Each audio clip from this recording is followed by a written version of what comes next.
When you need mealtime inspiration, it's worth shopping Kroger for thousands of appetizing ingredients that inspire countless mouthwatering meals. And no matter what tasty choice you make, you'll enjoy our everyday low prices. Plus, extra ways to save, like digital coupons worth over $600 each week and up to $1 off per gallon at the pump with points. So you can get big flavors and big savings. Kroger, fresh for everyone. Fuel restrictions apply. Have you ever had that inner voice that whispers, "I just can't do this," right before you're about to take on something new? Or maybe it's a louder, persistent chant of self-doubt that seems to paralyze you, keeping you stuck where you are or not really moving forward in life. I get it. We've all been there at some point. Here's what I wish I knew sooner. For years, I thought putting things off was just putting my dreams on hold. What I didn't realize was that every time I listened to that doubtful programming and talked myself out of something, or just didn't do anything about it at all, I was strengthening that voice. So I wasn't staying where I was actually moving backward. I started thinking it was my intuition, guiding me to safety. And I did get one thing right. Our brains do try to keep us safe, which is why we get nervous or anxious when we step out of the familiar. But what I didn't know is that that is not my true inner voice. It's my reptilian brain. It's the part that's been running the show since our caveman days. I didn't realize that if I don't learn to manage that part of my brain, I never clear the weeds to hear the true inner voice, the part of my soul that's guiding me to my highest path, rather than just keeping me where I am so I don't get eaten by lions. Let me share a story.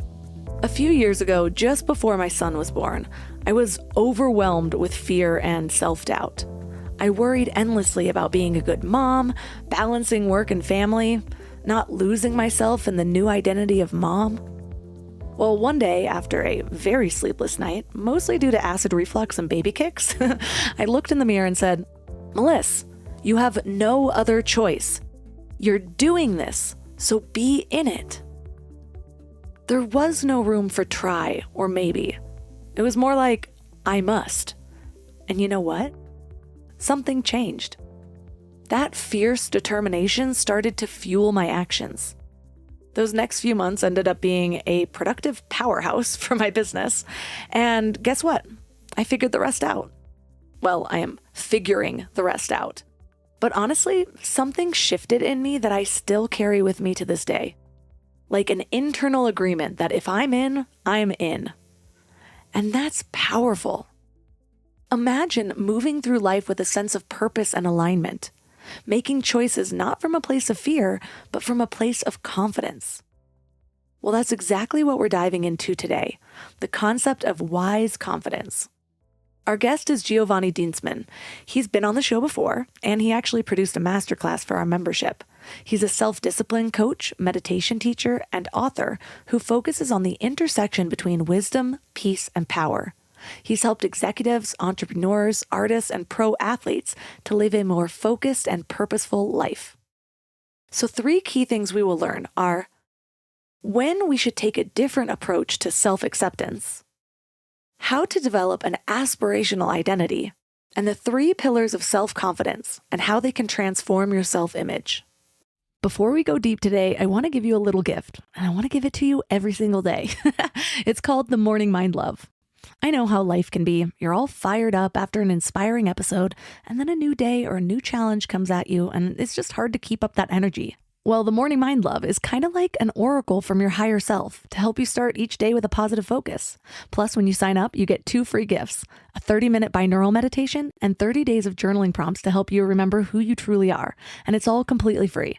So join over 9,000 people and go to mindlove.com to sign up or text the word morning to 33777. We have our conditioned identity, which is how we were conditioned to be by our early childhood experiences, by our parents, the way we were brought up, friends, school, TV, and all of that. And that has imprinted certain beliefs inside of us. And for many people, they are limiting beliefs. They are not beliefs that help you be happy and successful in life. Now, that identity is not your truth. It's a story. It's the story of you. And when you realize that, then you can tell yourself a better story. You can choose to reinvent yourself. Turn up your frequency with Mind Love. Bite-sized brain hacks for seekers, dreamers, and doers. It's time to give your mind a little love with your host, Melissa Monti.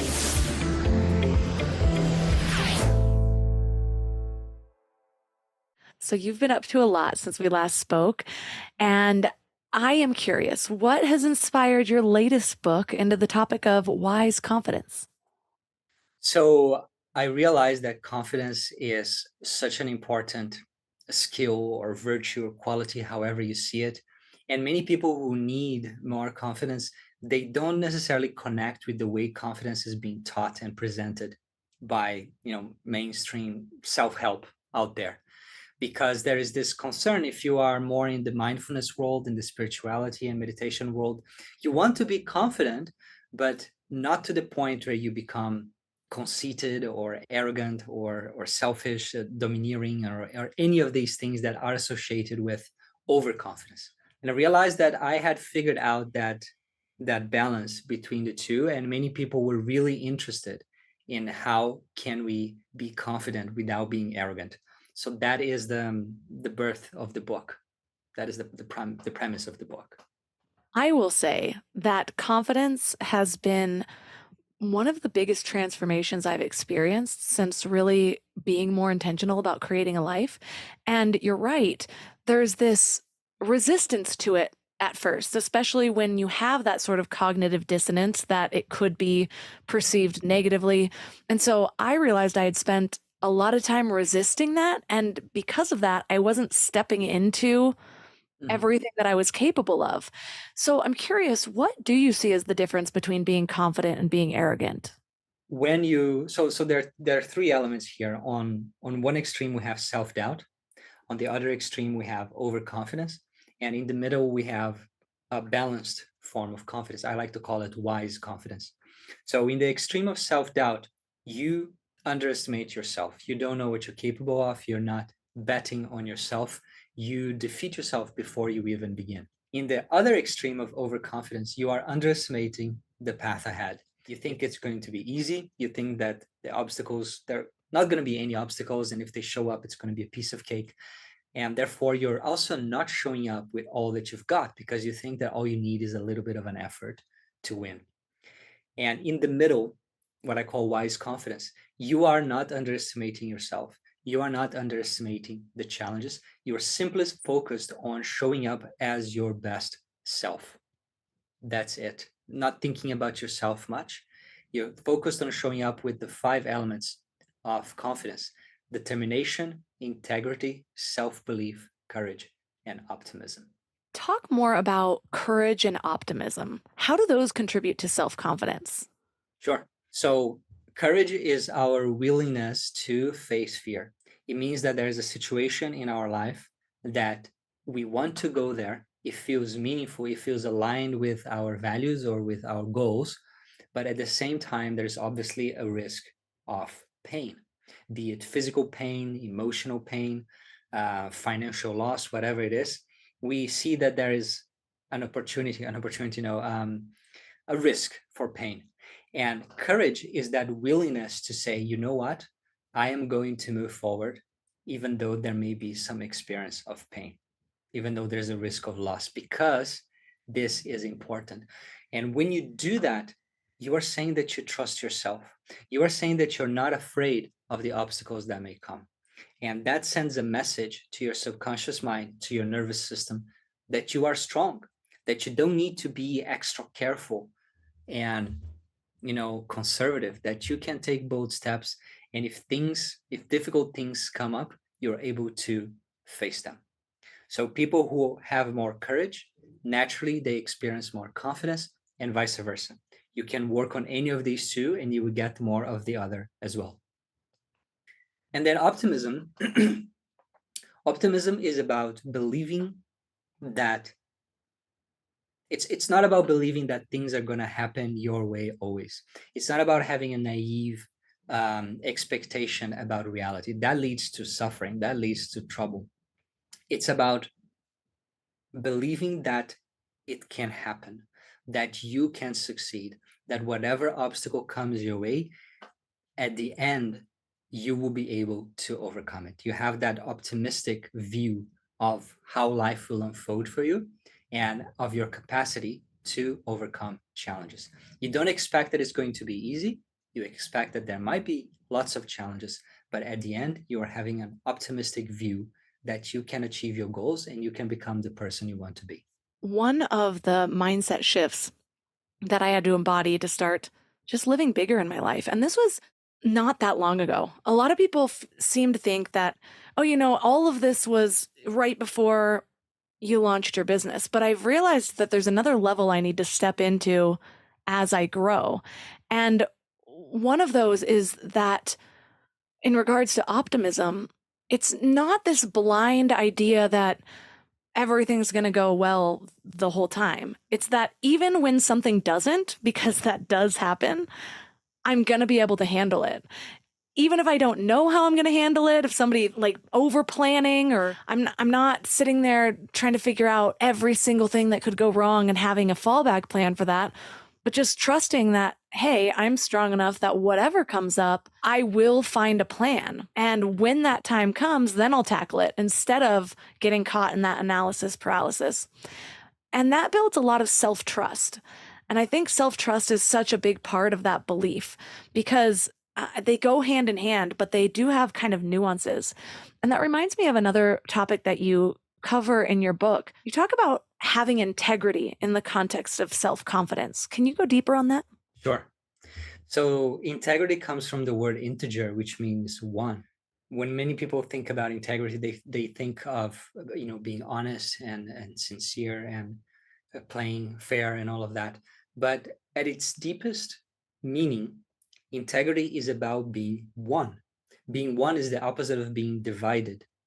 When you want to take action, when you want to pursue a particular path, a particular goal, and part of you tells you that you shouldn't do that, that that's not for you, that you're not good enough, that it's not going to end well, then you are divided.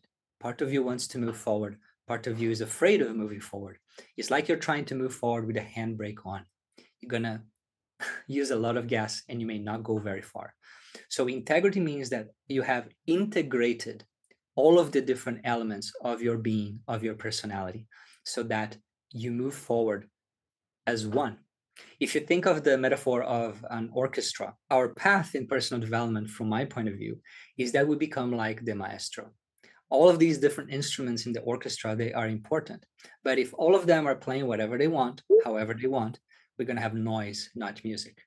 But if they are following the plan, if they're following the score, if they're following the maestro, then we're going to have music, and every element is important and every element will be highlighted when its time comes.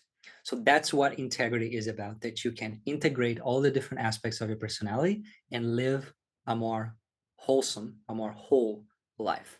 How has self-confidence or self-doubt affected you getting to where you are? So self-doubt is a visitor.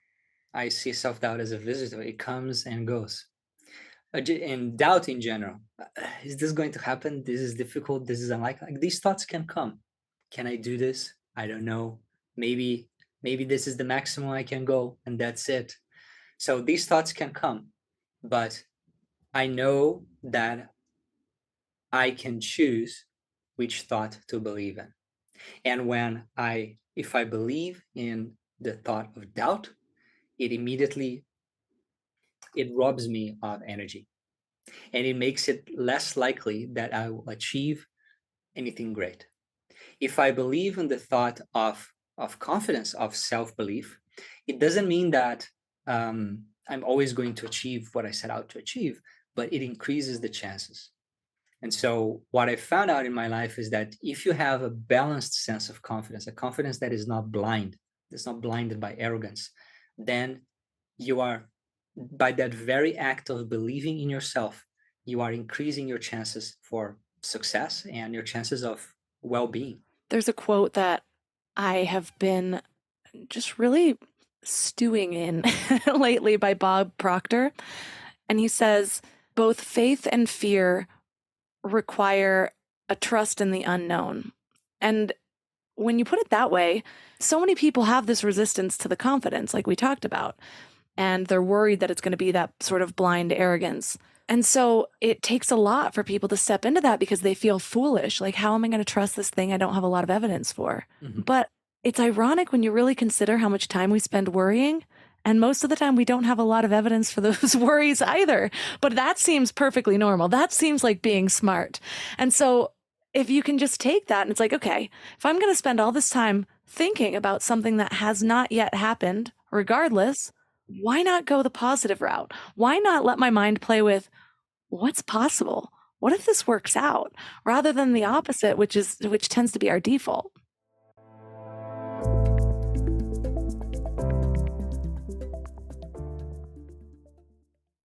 I don't know why it took me so long to invest in good bedding.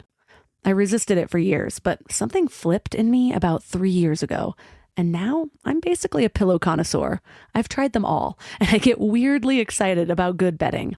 Because here's the thing, we spend a third of our lives in bed, and the quality of that time affects literally everything else, which is why I'm so excited to tell you about my latest obsession, Lagoon Sleep Pillows. What sets them apart is their matching system. You take a quick 2-minute quiz about your sleep style and your preferences, and then they match you with your perfect pillow. I was matched with their Otter pillow, and I am so impressed. Lately, I've just needed more support, and this seems to cradle me in all the right places. I'm also low-key obsessed with their travel pillow, which I use for way more than just travel. I actually hug it, use it as leg support, and of course, take it on trips with me. Well, the secret is in their adjustable fill. You can add or remove it to get that perfect alignment for your spine. A study even found that the right supportive pillow can improve sleep quality by 63%. And Lagoon lets you try their matched pillow for 100 nights risk-free. Free returns, no questions asked. Falling asleep has never been easier. I toss and turn less and just wake up feeling refreshed every morning. Go to lagoonsleep.com and take their awesome 2-minute sleep quiz to find your match. Use the code MIND for 15% off your first purchase. You know what's funny? We spend so much time feeding our minds, reading books, listening to podcasts, learning new things, but then we grab whatever's convenient to feed our bodies. And I get it. Life is busy, and sometimes a drive-through feels like the only option. But that's why I take Field of Greens. It's a greens powder made with whole organic fruits and vegetables. No extracts, no lab-made stuff, and just 1 scoop a day gives you simple, real nutrition. Field of Greens feeds your body with fruits and vegetables medically chosen to support your heart, vital organs, and immune system. And let me tell you something. Since I started taking it, I've noticed these little changes that show me how nutrient depleted I must have been before. Like the ridges in my nails, gone. My sleep, so much better. And my stomach just feels happy. You know that dreaded afternoon crash that has you reaching for more coffee or sugary snacks? Well, that's not happening for me anymore. When your body is actually nourished, it runs so much better. I've tried other greens powders before, but Field of Greens is genuinely different. The quality is next level, and you can taste it. It's become my go-to, especially on those days when my eating isn't exactly Instagram worthy, because we all have those days, right? And here's the thing. They are so confident that you'll love it too, that they offer a 100% money-back guarantee. That's how much they believe in their product. So I got you 15% off your first order and free rush shipping. Visit fieldofgreens.com and use promo code MINDLOVE.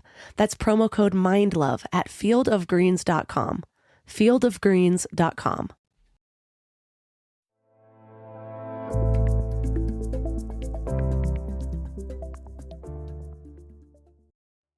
Why not go the positive route? Why not let my mind play with what's possible? What if this works out?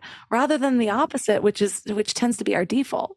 Life is, there's so much unknown in life.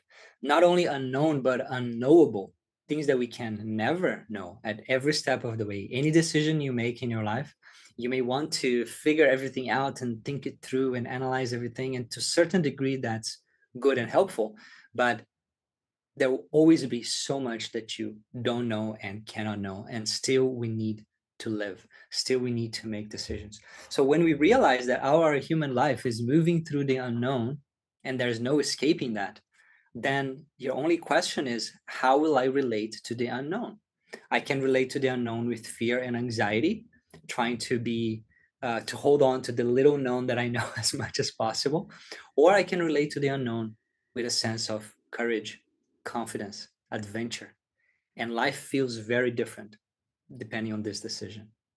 I've been taking my clients through a process of self discovery and alignment and just learning to dream bigger than we tend to allow ourselves to dream. And a big part of that is the alignment part and just realizing how often we're giving our subconscious mind, the universe, whatever your belief in that is the underlying force when we're not paying attention, when we kind of let ourselves go a little bit, we're giving mixed signals. It's like we say we want something, but then our inner voice is saying, no, we can't do that or we don't deserve it. And then our actions are doing something totally different. And once you start to align that, it's like you're propelled forward by a force that you didn't even really know was there. And that force is so great. I like to break it down to both the universe, the subconscious mind, because so much of our brain is working towards something. It's like we set it and we forget it, and it's working towards something. But if we're not conscious about what we're creating or about what we're moving towards, then it's still going to be going all these other ways. The thing that you said you wanted last year, the thing that all of your limiting beliefs are saying. And one of the things that you teach about is being undivided within yourself. So I'm curious, how do you approach that idea of being undivided? Is that the same concept of sort of aligning all of these parts of what you're going toward? Yeah, I think being undivided, integrity, alignment, all of this is pointing to the same process. The first step with this is really awareness, that you are aware that there are different parts inside of you. Each of them has its own likes and dislikes and its own agenda and desires and fears, but they're all part of you, and no part of you is against you. It's against the system itself. It's just there's a part of you that likes to play safe so that it feels safe, and it's doing that for a good reason. So, but being in alignment means that you are taking the reins of your existence in your own hand, and you're deciding where you want to go. A metaphor that I use a lot in my work is a metaphor that comes from a very ancient book in India, the Upanishads, and it's the metaphor of the higher mind and the lower mind. So imagine a chariot. There is the charioteer and there are the horses. The horses are what I call the lower mind. They are our emotions, our reactive thinking. They are living outside in. They are triggered by the outside. They are just, impulsive. And then we have the charioteer. The charioteer is more purposeful. You could connect it to the prefrontal cortex in neuroscience. It's that part of us that has awareness. It's that part of us that has our core values, our dreams, and our virtues, what is most developed, most human about us. And the body is the chariot. Now, if you just leave the horses to their own devices, they are going to move here and there haphazardly. You are not going to get to your destination, and they may even break the chariot. Now, if the horses are well fed, they are well taken care of, but they are being guided by the charioteer, right? Then you will go somewhere. Then the passenger who is inside the chariot, and you can call that the soul if you like, then the passenger will arrive at its destination. You will live the purpose of your life. But unless you take some control over your inner world, then that's not going to happen. And again, we get to the metaphor of the maestro. It's another way of looking at the same thing, that the maestro is coordinating all the different aspects of the orchestra. So yes, living with alignment, it means that the charioteer in this case has a really clear vision and map. Like, this is what I care about the most in my life. This is where I want to go to. That's my aspiration. And then it can coordinate the horses to get there. Last we spoke, we talked a lot about self-discipline. Mhm. And so when you're looking at self-belief and self-discipline, how do you approach these two things at the same time? How do they interplay with going towards your goals? First, my approach to self-discipline is very different. Most just like my approach to self-confidence, when most people think about self-discipline, is that beating yourself up, is that mental toughness, pushing yourself. My approach to self-discipline is different. It's what you were saying. It is living life in alignment with your values, choosing that long term, choosing the deeper, the thing that will give you a greater satisfaction rather than the instant gratification. So how does self-discipline relate with self-confidence? It's similar to the courage and confidence duo. One thing helps the other.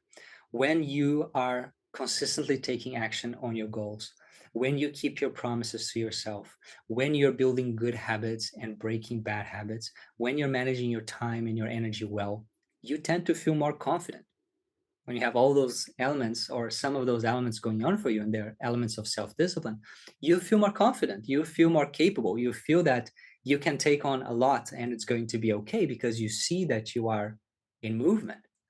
At the same time, confidence creates discipline in the sense that you are not going to be disciplined taking action in any goal unless you have the confidence that you can achieve it, unless you have the confidence that that matters. You need to believe in yourself and believe in your goal, and then you can become disciplined about it.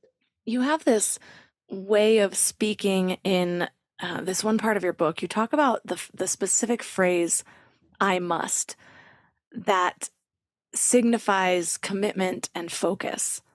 Tell us how you use that. So that's one of the 5 elements of wise confidence. Determination is the first element.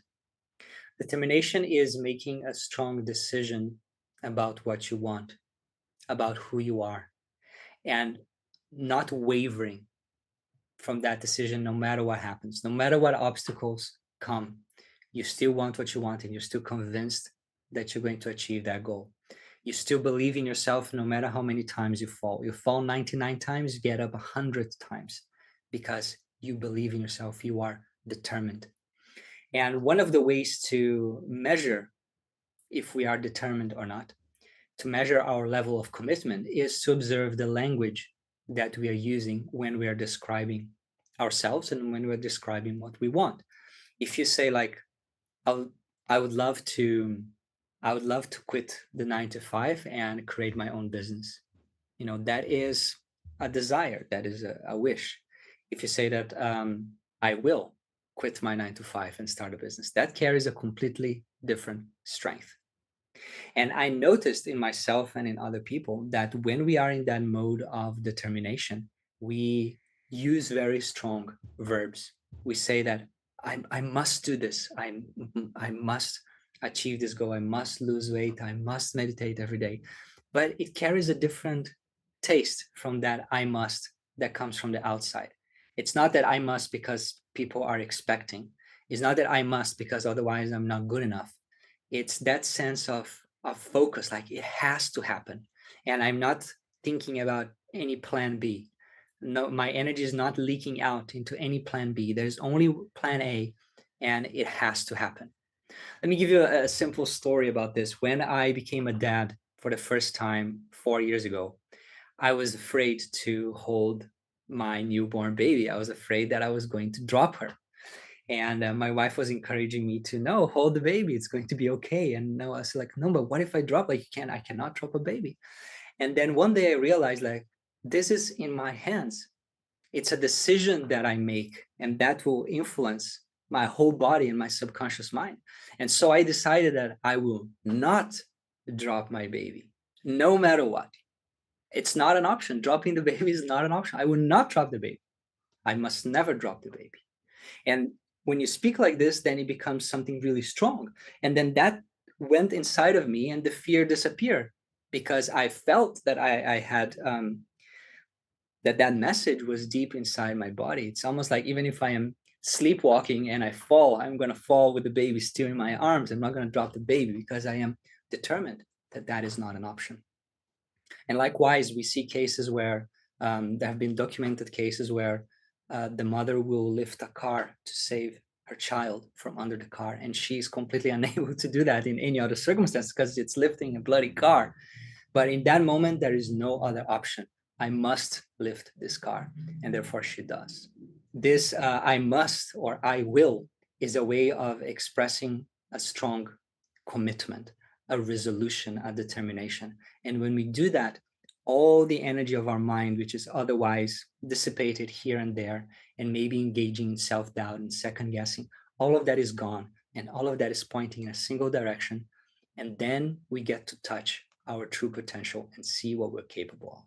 I love that story. I'm just reminded how I don't think I ever lived in the land of I must until I become a mother. I've always just been a boundary pusher. I'm like, I could show up for this job. I could make this excuse. I really valued my free spirit, and it was too often to the detriment of anything I wanted to accomplish. And even when I started my business, there were just so many options. I could go this way, I could go that way. And yes, I got myself to accomplish things, but the I must, it did not fully set in until I became a mother, especially having a day where I'm sick and also have to care for them. I'm like, I cannot believe I'm capable of this, but I must. And eventually, though, it turns into an I do. Like, this is who I am. And so this is what I do. And when it penetrates to that level, that's when it takes on a life of its own. I don't have to think about it quite as often. And so I'm always holding out for that, where I'm like, all right, I must for now. And until it becomes I do, until it gains its own momentum and just integrates into my being. And so that's the light at the end of the tunnel, because I know so often people are like, I just can't live this way. It's too much willpower. It's too much determination. How do people sustain this? But that's the key, is you only have to do it for a while and then recommit every now and then. But it becomes so much easier through repetition. It's like after a period of time, you got used to it. It's like in the example of that mom, if every day she was saving a baby like that, lifting a car, eventually she can lift a car any time she wants, right? But the one metaphor that I use in the book is that imagine our brain is like a light bulb. And if you pass 10 watts of current, it's going to light up a little bit. If you pass 100 watts of current, it's going to light up a lot more, right? And that current is the current of your commitment. If it's like, oh, let's try and see what's going to happen, well, I can guarantee one thing: you're going to see what's going to happen. That's all. But it's like, no, I'm not here to see. I'm not going to try this and see if it happens. I'm going to try this until it happens. Now suddenly there is more current, there is more determination, there is more energy, more prana, however you want to call it, going through that. And once you get used to operating with more lamps on in your brain, then it's easier for you to tap into that. And you look back and sometimes you realize like, oh, I was not really operating at my full capacity before. We have discussed the difference between self-confidence and arrogance. But another topic you cover is the difference between self-confidence and self-esteem and self-efficacy. Why is it essential to understand these distinctions?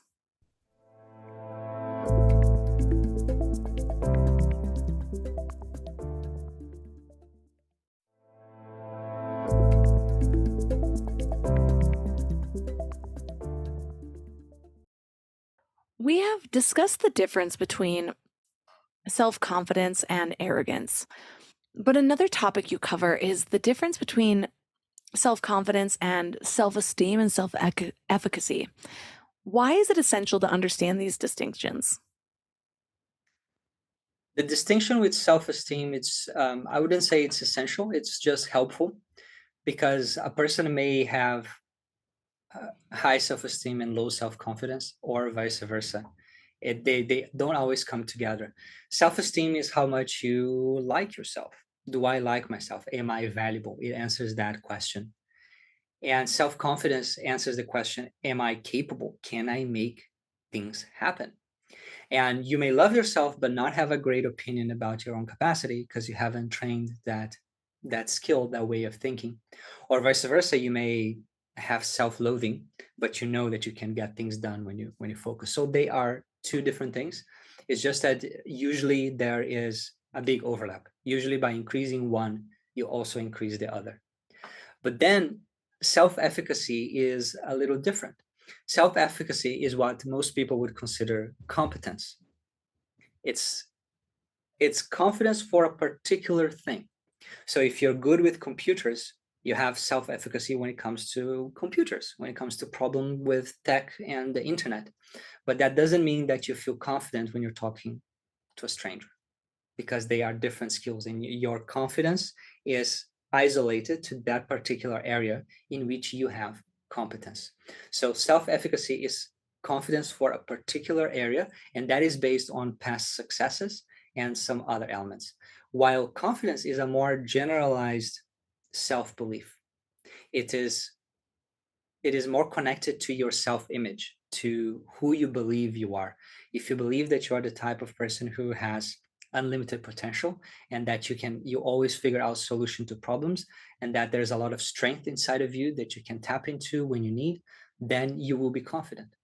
And that doesn't have this is one thing that people don't realize, that confidence has no requirements. Competence has requirements. You become good at something, you're competent at it, you will feel that self-efficacy in that area of your life, which may not translate to any other area of your life. But with self-confidence, there are no requirements. The only requirement is that you choose to believe in yourself. Self-confidence is a synonym for self-belief. If you choose to believe in yourself, you believe in yourself and you will be more capable. If you choose to doubt yourself, you will doubt yourself. And by that very doubting, you become less capable. And if you want a visualization of that, just spend time with a baby. They're just so confident. They'll walk right off the couch, just expecting to be caught. No qualms that they're about to fall 3 feet.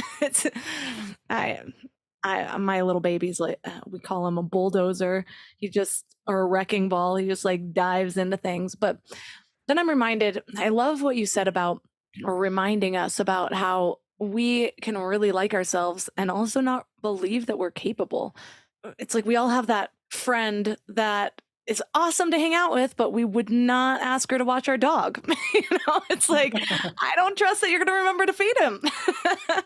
And so if we feel that way about ourselves, it's like, yeah, awesome personality, but not so good on the goals. Then there needs to be some sort of connection there. Right, absolutely. Yes. When we're talking about self-confidence and the kind of self-confidence that's unshakable, say somebody's listening right now and they're like, I just don't even know where to start. I don't know how to get there. And often we're told, well, it takes that first step. You have to start building evidence for this and then focus and whatever. But what if it's too scary to take that first step? How do you coach people into beginning that journey of building self-confidence? It depends on how much time I have to work with them. If I have 12 minutes. 12 minutes. Well, I usually work with 12 weeks. I usually have 12 weeks. If I have 12 minutes, probably the thing that was going to give results most quickly is getting into the habit of facing your fears. In psychology, this is known as exposure therapy. And it's basically breaking down something that you are afraid of doing, something that brings negative emotion, perhaps anxiety for you. Break it down to the smallest bit of that action that is still somewhat uncomfortable, so that you're stretching yourself, but not too much that you freeze. And then you go and take action. You go and do that thing. It might be talking with a stranger. It might be publishing your guided meditation. It might be, telling a joke in a public setting. It might be asking for a discount. It might be going to a dance class. Like whatever it is that feels like it stretches you a little bit, but it doesn't freeze you, then go through that experience until you are comfortable. And when you're comfortable, what it means is that your comfort zone has become bigger. And if you do this every day, you are building that experience that, you know what, I can do much more than I thought I could. And then you don't doubt yourself so easily anymore, because you can break down something that seems scary or overwhelming or impossible into baby steps and go through them little by little and build that confidence that, hey, I'm doing this, I'm taking steps, I'm getting momentum, so I don't need to fear it anymore. I would say that that's probably the most practical thing I would say if I don't have much time with the person. And then the deeper work that would require more explanation and working together would be for them to rebuild their identity. Rebuilding identity is the core theme of the book, that we have our conditioned identity, which is how we were conditioned to be by our early childhood experiences, by our parents, the way we were brought up, friends, school, TV, and all of that. And that has imprinted certain beliefs inside of us. And for many people, they are limiting beliefs. They are not beliefs that help you be happy and successful in life. Now, that identity is not your truth. It's a story. It's the story of you. And when you realize that, then you can tell yourself a better story. You can choose to reinvent yourself. That if you grew up and whenever you made a mistake, there was an emotional outburst from one of your parents, and that created that emotional experience in you that failure is painful and I should never try something unless I'm sure I will succeed. No, that translates into fear of failure, perfectionism, and other things. And that is part of your conditioning. Now you can conceive of a different identity for yourself. You can conceive that who you are, and you can call it the new you, the new Giovanni, the new Susan, the new whatever. The new Giovanni doesn't think like that. He navigates the world very differently. He believes that he can face whatever challenge happens and that it's worth it to take risks in the direction of your dreams. And that's what makes life exciting. And that he believes that if he fails, that is not doesn't say anything about his value as a human being, that is just an opportunity to learn. And Giovanni thinks like this. And I'm going to think like Giovanni today as I'm going for my meeting. Right? So you create an idea, you conceive of your aspirational identity. And the more you spend time with it every day, and there are some guided meditations I created for this, that image becomes clearer and clearer to the point where you can say, like, I'm going to wear my new identity like a hat, and I'm going to act as if I already have that confidence, that courage, whatever virtues your aspirational identity has. And then little by little, day after day, you teach your mind and your nervous system to operate from a radically different paradigm. When I was first rebuilding my identity, I named her. I named her Mo. It was easier for me to put on the hat of Mo and just be like, what would Mo do? Than it was to really believe that I could do that. And that was so helpful for me because it was like this identity outside of me that I could just step into, act as if, but through repetition, that began to integrate. I don't need Mo anymore, although every now and then I like to call on her. But now I fully believe that is my Melissa-ness. But one of the biggest shifts that I ever had in my life was this realization, because for a long time I was on this search of self-discovery. I was like, what is my purpose? What am I supposed to be doing?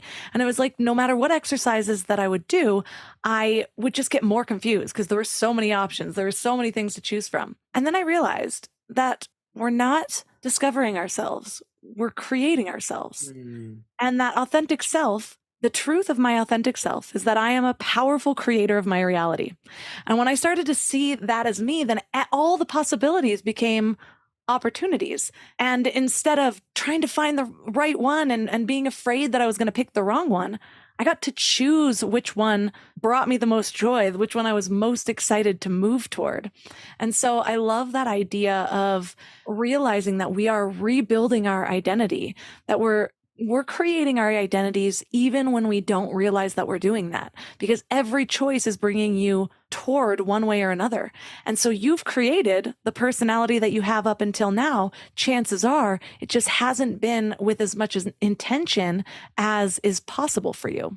Yes, absolutely. I like to say, be a creator, not a creature. When we realize that we are the creator of our lives and we take on that role, and we take full ownership, full responsibility for our lives, then we are living inside out. As I say in the book, there's a vision inside of us, and we are expressing that into the way we think, into the way we feel, into the choices we make, into our actions, and into our environment. Now, the opposite of this is that we are being a creature, and a creature lives and dies by its environment. So what other people are thinking of me, and this happened, so therefore I feel bad about it, and I don't know if I can still succeed or not.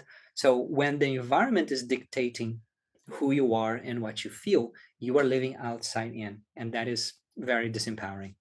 I think back to my childhood, and I was an only child.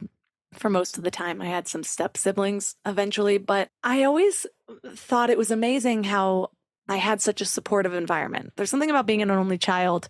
I've talked about this with my husband before, where he had a lot of siblings. And so he had to like figure out which way to stand out. Like, this is the athletic one, the artistic one. And they all kind of meshed, but they each had their own little identities. And I'm like, I'm going to do all the things.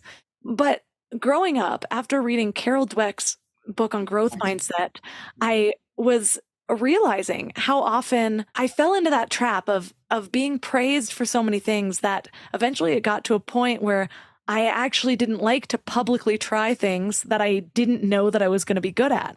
And it's such a slippery concept because, especially as a parent, I find myself overpraising my child. I want him to think he's incredible because he is.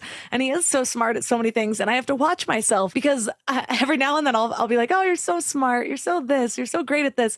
And then I'm like, oh, dial it back. You're so great at trying. You always get back up when you fall. My 3-year-old knows the word resilience. Pretty proud of that one. but it's just interesting when we look back, because you talk about how childhood conditioning can contribute to low self-confidence, but sometimes it happens in these really sneaky ways where it's not that we had these parents or a situation where people were telling us we can't. They were telling us we could, but in a way that shaped us to, not want to lose that identity by failing in front of people. How does that affect you have a 4-year-old. What are some of the things that come to your mind when you're raising him where you're like, the knowledge I have, I almost wish I didn't have this knowledge because I'm worried that I'm ruining them all the time. Or is that just me?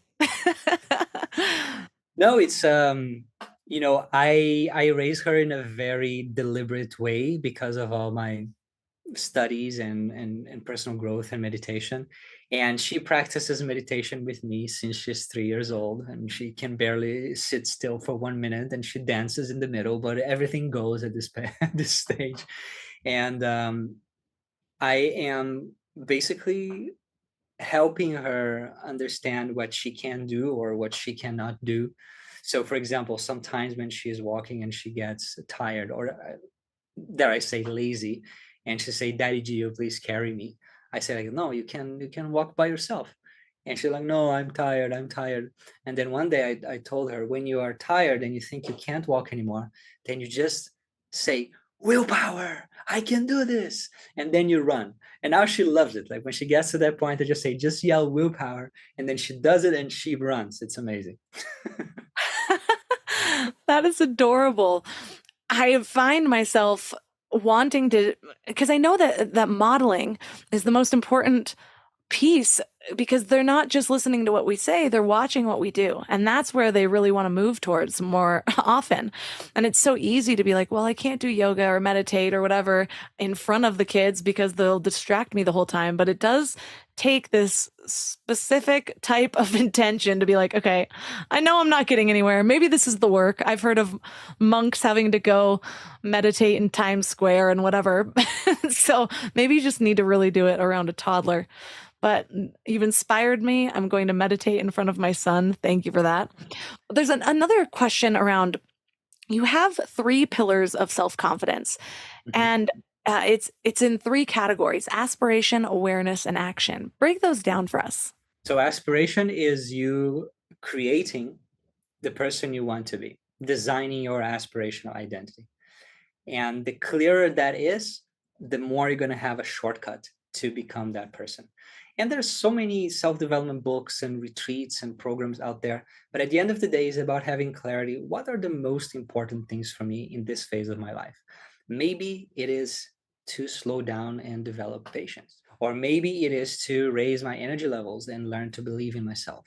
So you choose what I call 3 power words, that are those words that represent the things that your aspirational identity has that you don't have yet. There are those 3 qualities that would make a big difference in your life. And then you go and live and adopt and integrate those qualities through several different approaches. But basically the aspiration pillar is this: you creating a very clear image of the person you want to become. And then the awareness pillar, I talk about 4 core tools of awareness: mindset, witnessing, imagination, and embodiment. These are 4 different ways that you can deal with the thoughts that still come from the conditioned identity. So you have decided that this is who I'm going to be. I'm going to be Mo, or I'm going to be the new Geo. And this person is amazing. He is like this, or she is like this. But still, the old identity, don't forget that you have fed that identity for years or decades, and you have believed it into existence. And so it will continue raising its hand. You have fired it, and it will still show up to work because it's a strong conditioning. So how do you deal with those thoughts, those negative thoughts and emotions that come from your past? Well, there are these 4 tools. Then the action pillar is about taking action based on your new identity. And we talked about one way of doing this, perhaps the main way of doing this, which is to do things that scare you, to do things that would be very natural for the better self, for the new self, but that are outside of the box of the old self. So you are taking action, and action is the ultimate confirmation of belief. You start by saying, this is the new me. I believe this is me. I don't believe the old self anymore. I'm going to act as this new self from now onward. Then awareness. I'm going to use these tools, the mindset shifting, the witnessing of mindfulness, just observing things, etc., to deal with the aftermath of the past. And then I'm going to take action based on the new self. I think your new self should be called Giovanni, because Neo means new. That's a good one. Giovanni.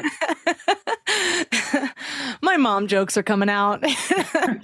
But you also talk about making sure to highlight our strengths. What is your process for identifying those? I know a lot of people have trouble even bringing those to light because they've been living in this, either they've been self-deprecating, they haven't believed in themselves, they're so used to talking down about themselves, or even on the flip side, embodying humility and feeling like focusing on strengths is not aligned with that. How do you get people to really identify some of these strengths, especially the ones that maybe they haven't noticed before? Everybody has strengths, and they are different from person to person. And it's only when we find our strengths and use our strengths in the pursuit of a meaningful goal that we really feel fulfilled, that we feel like, okay, I found my place in life. I'm using the best of me to pursue the best that I can conceive of. So that is our ikigai, in a way, our point of purpose. So it's extremely important to be aware of what are your core strengths. For one person, one of them might be creativity. For another person, creativity is not on the list at all, but maybe resilience is there, or maybe intelligence, or maybe patience, compassion, etc. When we know what are our strengths, then we should lean on our strengths rather than feel shy about them. It's not arrogant to know your strengths and to use your strengths. People who make you believe that it's arrogant to own your strengths, those people don't want you to be powerful. They want to keep you small, maybe because you are highlighting their insecurities, their inadequacies. You are going to be happy, and we are going to be happier when you live your strengths, because then you're going to be the best human being you can be. So I would encourage people to discover their strengths and then to make use of them, to choose paths in life that are based on your strengths, because then you're playing inside your element. And it's not that we shouldn't work on our weaknesses. Sometimes we should just accept them. Sometimes we should work on them. But the paths that we take in life, the things that we pursue, they need to be very aligned with our strengths. Then the journey will be easier and we'll feel more fulfilled doing that thing. I always recommend that people give themselves the space to map out some of the things that they're good at and really look into them. I'm going to give an example. I had a friend who, he was one of those people that was like cocky and self-deprecating. Like he really embodied he was a car salesman. And he's like, I'm just the sleazy car salesman. I don't have other talents, but I can sell people anything. And I remember talking to him and I was like, do you know the creativity involved in sales? Do you know how you have to be on your toes? Do you know how you have to understand psychology and you have to get people to vision? And when I started breaking down this one skill that he just looked at because he had been told, oh, car salesmen are sleazy, but he makes money doing it. So he like grasped this identity that wasn't serving him besides monetary. He was just like, oh, whatever. I'm just going to own that my job is sleazy or whatever. And you could almost see something crack open in him when I told him what I saw in a salesperson and how you can, if you just lean into this different mindset around it, it might bring out a whole different energy. And it reminds me of what you talk about where we live in these limiting boxes. And some people, their boxes can look different. I'm usually calling them cages, but I kind of like boxes because we don't always realize that we're trapped inside. And that new identity requires the courage to just sort of step out of that box and see if there's also a life for you there. How do you coach people into dismantling the boxes that they find themselves in? I'm glad that you mentioned courage because it does take courage. It does take courage because your conditioned identity may be causing you pain, but it's still you. It still feels like you. It's the devil you know, right? And so to step outside of that box, in the beginning, you're not going to be fully integrated into a new identity. You will be in the unknown, and people don't like the unknown. There's actually nothing scary about the unknown. It's our imagination projects scary things in the unknown. It's a field of infinite possibility, but the mind doesn't like the unknown. So as we are letting go of our conditioning, as we are trying to get out of the box, we'll be stepping on the unknown for a while, for a period of time. And then we need courage to continue forward. And we need faith that there's something better at the other side of this journey. And if we have these two forces of courage and faith, then we're going to continue moving forward. Otherwise, we're going to go back to our box very quickly, even though it's painful. So we need to find a way to understand that, like, hey, it's okay. It's going to feel like I'm disappearing, like I'm not myself anymore, like that the ground underneath my feet is gone. But that is part of the journey, and it's going to pass. You're not going to be in that same state 3 months from now. So if we know that, if we believe in the process, if we trust the process, then that journey is smoother. If you were to leave listeners with one piece of advice, one thing to think about to bring this all home, their little dose of mind love for the week on this topic, what would you give them? I would say know who you want to be and then be that. That's the summary of everything. Where can listeners find you if they're resonating? They want to read any of your amazing books. Also, they can go back, search for different episodes that you've been on of Mind Love as well, because those are excellent. But where would we send people today? You can go to highermind.com. There you can find my books. And you can also find an app that I have created with some guided meditations and exercises to implement all of this.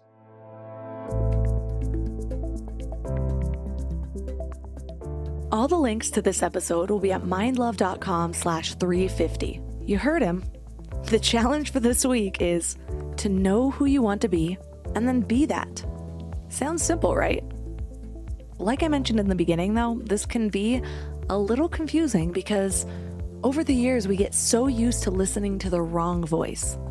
We get used to listening to our programming or our reptilian brain, the part that's trying to keep us safe from taking risks or going too far out of our comfort zones. If you are looking for a little extra help to get in touch with that voice, to get absolute clarity on who you are, what you want, and then begin to reprogram your mind for that unshakable confidence in yourself and your ability to make shit happen. That is exactly what Soul Strength Activation helps you with. And we are launching our second cohort. And I have to tell you, the testimonials, the transformations from the last group were mind-blowing. So I'm teasing out information for the next cohort little by little. If you want to get on that list, please reach out to me at MindLoveMelissa on Instagram, or make sure to be on the list for the Morning Mind Love, because I'll be sharing everything you need to know and when straight to your inbox. Spots are limited, so if you are ready to completely change your life in a fraction of the amount of time that it would take you if you were to pursue the trial and error route, reach out to me, get on the list. We'll talk about it, see if it's right for your situation. So again, reach out to me on Instagram at mindlovemelissa. If you want to experience a similar transformation while basking in luxury, we also have a retreat coming up. And I just wanted to say a quick disclaimer about this because I know when I was first planning this, I got all excited and I said, I think I'm going to do these regularly. I am realizing as this unfolds and as I realize how much work it really takes to just throw together a beautiful, transformative, luxurious retreat with all of the best that Southern California has to offer. It is a lot more work than I anticipated it to be. So this may be the only Mind Love retreat. So if you're interested in getting in on the potentially only Mind Love retreat, find out more at mindlove.com/retreat or reach out to me on Instagram at mindlovemelissa. And you can find any of my amazing sponsors at mindlove.com/sponsors. And that's all for today. So thanks for giving your mind a little love today, and I'll see you next week. Thanks for tuning into Your Higher Frequency with Mind Love. Head to mindlove.com for a free gift to keep your vibes up until next week.